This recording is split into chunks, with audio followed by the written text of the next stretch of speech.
Praise the Lord. प्रभु आप सबको आशीष दे। आप सभी के लिए मैं लेकर आ गया हूँ आज का वचन। मेरे प्रियो, क्या आप भी डर रहे हैं? किसी बातों को लेकर आपका मन कच्चा हुआ है, आपका अंदर एक डर बैठा हुआ है, तो आज का वचन आप सभी के लिए है। इन वचनों की तरह परमेश्वर आपसे बातें करेगा और आपके अंदर एक सामर्थ्य को उत्पन्न करेगा।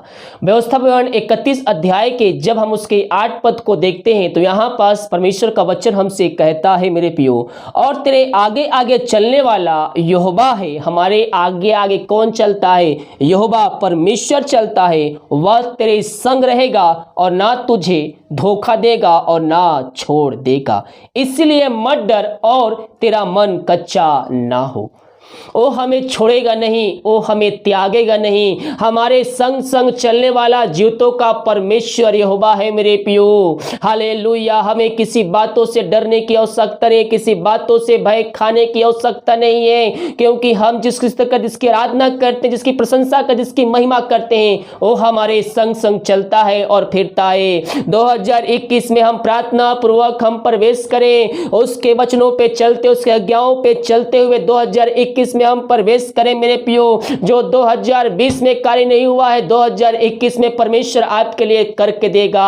कब देगा? जब हम उसके वचन पे चलेंगे, जब हम उसकी आज्ञाओं पे चलेंगे, जब हम उसके पीछे चलेंगे। परमेश्वर हमारे लिए सब कुछ करके देने के लिए तैयार है। हम उससे प्रार्थना करने वाले हो जाए सच्चे मन सच्चे दिल से, क्योंकि वह हमें ना छोड़ेगा ना हमें त्यागेगा। उसी के जब हम 7 पद को देखते हैं तो वहां पास वचन कहता है, तब मूसा ने यहोशू को बुलाकर सब इस्राएलियों के समूह कहा, तू हिसाब बांध और दृढ़ हो जा, क्योंकि इन लोगों के संग उस देश में जिससे यहोवा ने इनके पूर्वजों के शपथ खा कर देने को कहा था, तू जाएगा और तू इनको उसका अधिकार देगा, और तेरे आगे आगे चलने वाला यहोवा वह तेरे संग रहेगा।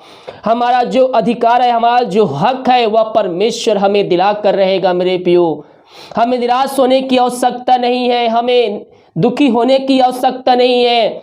जिस प्रकार से यहोशू के साथ यहोवा चला, उसी के प्रकार आपके साथ भी परमेश्वर चलेगा और फिरेगा। हालेलुया। मेरे प्रियो, हम परमेश्वर के बुलाहट को समझे, उससे प्रार्थना करें। हर एक के जीवन में परमेश्वर की एक बुलाहट होती है। परमेश्वर हमें क्या कार्य दिया है? हर विश्वासियों को प्रभु एक कार्य देता है, किसी को प्रचार करने, किसी को कार्य करने का, किसी को संदेश सुनाने, किसी को आशीष देने का, किसी को कार्यों में सहयोग करने का, प्रभु के राज के बढ़ोतरी में उसकी सहायता करने का। हर एक को वह आशीष से भरपूर करता है। जिसके पास है वह कार्यों में सहयोग करे, जिसके पास से कुछ और वरदान है तो उस कार्यों में, प्रभु के कार्यों में वह उपयोग करे। हालेलुया। हम प्रभु के वरदान को, उसके बुलाहट को हम समझने के लिए हमें उससे प्रार्थना करना है, उससे विनती करना है। वो पवित्र आत्मा के द्वारा आपको बताएगा, आपको सिखाएगा आपको क्या वरदान मिला है। ओ हालेलुया। हम पवित्र आत्मा को नहीं पाए तो प्रभु से प्रार्थना करें मेरे प्रियो, क्योंकि जब पवित्र आत्मा हमारे जीवन में आता है तो हमें अगुवाई करता है, हमें एक शिक्षा देता है, हमें एक मार्ग बताता है, हमें रास्ता बताता है। जब गलती करते हैं तो हमें सुधारने का एक अवसर देता है, गलती करने से पहले वो आपको बताता है। हम पवित्र आत्मा को प्रभु से मांगे मेरे प्रियो, क्योंकि जब बुरे होकर हम अपने बच्चों को अच्छे अच्छे वस्तु देना चाहते हैं तो मांगने वालों को स्वर्ग पिता पवित्र आत्मा क्यों ना दे। हम विश्वास के साथ हम उस वचनों पे चलने के लिए हम उससे वादा करेगा 2021 में हम उसके वचनों पे चलें। परमेश्वर हमारे संग है। अगर 2020 में कोई कार्य नहीं हुआ है, परमेश्वर आपको 2021 में वो कार्य पूरा करके देने जा रहा है। वो रीबा सिखराबा। हम उससे प्रार्थना विनती दुआ करने वाले हो जाए, केवल हम उसकी उपस्थिति में बैठने वाले हो जाए। उपवास प्रार्थना के साथ हम उसकी उपस्थिति में बैठे, उससे प्रार्थना करें। परमेश्वर हमारे जीवन में आश्चर्य कर्म करने के लिए तैयार है मेरे प्रियो। वो हमें ना छोड़ेगा ना त्यागेगा। बहुत से लोग कहते हैं परमेश्वर मुझको छोड़ दिया है, मुझको त्याग दिया, मेरी प्रार्थना का उत्तर नहीं दे रहा है। जब सही समय आएगा तो परमेश्वर आपके जीवन में आशीष को भेजेगा, आपके प्रार्थना का उत्तर भी देगा। हमें अपने मुंह से प्रभु को इनकार नहीं करना है, उसके विरोध में नहीं बोलना है, उसके खिलाफ नहीं बोलना है, क्योंकि शैतान यही चाहता है कि आप परमेश्वर के खिलाफ हो जाए, उसके विरुद्ध में 2 बातें बोले और आप उसकी आशीषों से वंचित हो जाए।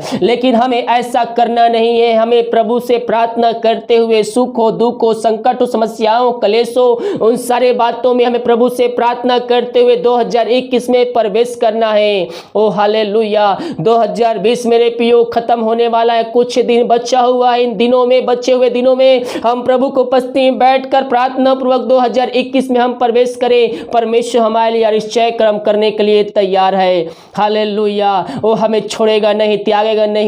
इसलिए हे डरने वालों, डरो मत, परमेश्वर आपके साथ है।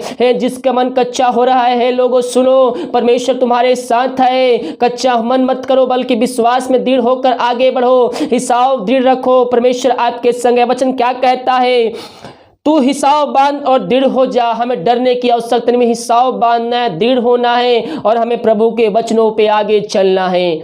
अपने मन को कच्चा करने के बजाय हमें दृढ़ करना है, मजबूत करना है। कैसे? इन वचनों के द्वारा। जब यह वचन आपके अंदर आएगा, जब यह वचन आपके अंदर रहेगा, सामर्थ्य बाहर निकलेगा। हालेलुया। क्योंकि ये वचन दुखों में, संकटों में, कलेशों में ये हमें एक सहायता प्रदान करता है मेरे प्रियो। ये वचन के द्वारा हम आशीष को प्राप्त कर सकते हैं। ये वचन हमें एक जीवन देता है, नया जीने का मार्ग दिखाता है, बंद रास्ते को खोलता है। जब समस्याओं में पड़ते हैं ये रास्ता बताता है, बीमार पड़ते हैं चंगाई देता है, चिंताओं में पड़े रहते हैं चिंताओं से मुक्ति दिलाता है। जब हम इन वचनों को अध्ययन करेंगे, इस वचनों पर चलेंगे, तो परमेश्वर हमसे सीधे तौर पर बात करेगा।